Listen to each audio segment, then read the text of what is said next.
This is a video response to John O'Nolan over in the UK, one of my friends on the webdesignerforum.co.uk. He was talking recently in his latest video blog about how IE6, the pros and cons of IE6 and keeping it supported and whatnot. For those who don't know, IE6 is Internet Explorer 6.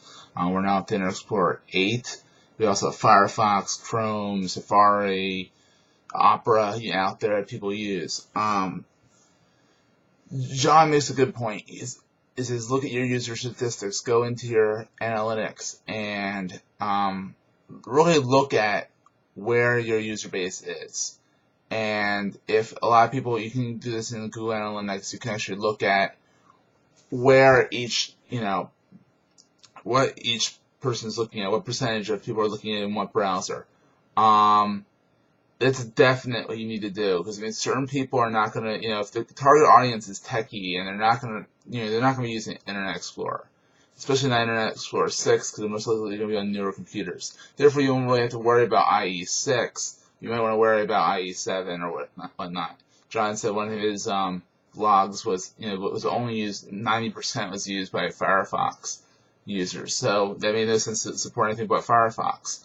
It really depends on how you want to attack it, how you want to really look at it. Do you want to, work, optimize for everybody, or is it smarter to not optimize for everybody, but optimize for the core group of people, and then the other people will just figure out how to go about it, on their own.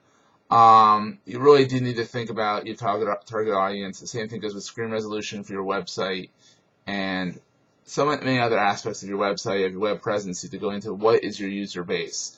Who's going to be looking at this video? Who's going to be looking at this website? Who's going to be using what browser? And you need to then develop based on that. If it's, let's say, it's a senior care provider, most likely people are going to be everyone from 20 years old up to 80 looking at this person's website.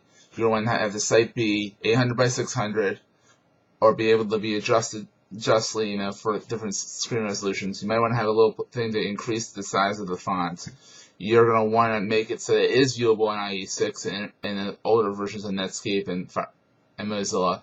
Whereas if you look at ones, these sites like YouTube, and if you're doing a video site that it's very, very high caliber, highbrow audience out there that would be looking at it, most likely would be on Chrome or on Firefox, or more tech savvy. They're going to be on these other browsers and these other platforms. Then you really don't have to pay attention to it. I'd still make sure it doesn't look like complete crap on IE6, but I wouldn't really worry about if this thing's floating weird and this thing's going off this weird, because it really makes no sense to really go after that whole target audience.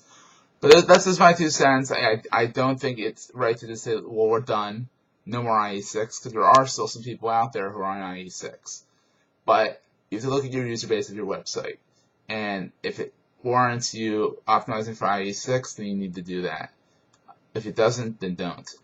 In the future, IE6 will go away eventually, because as more people buy computers, and the people who have old computers will buy new ones, or this will go off the internet altogether.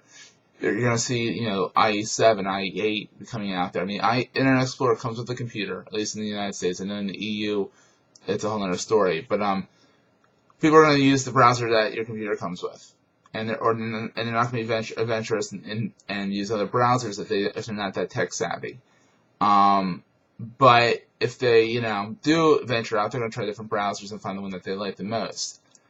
But you need to, eventually down the road, browsers are getting more and more standardized. IE8 is a lot more standardized than IE6. IE6 is a complete nightmare.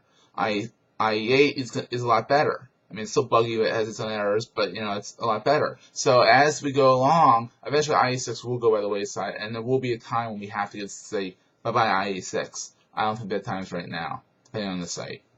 Take care.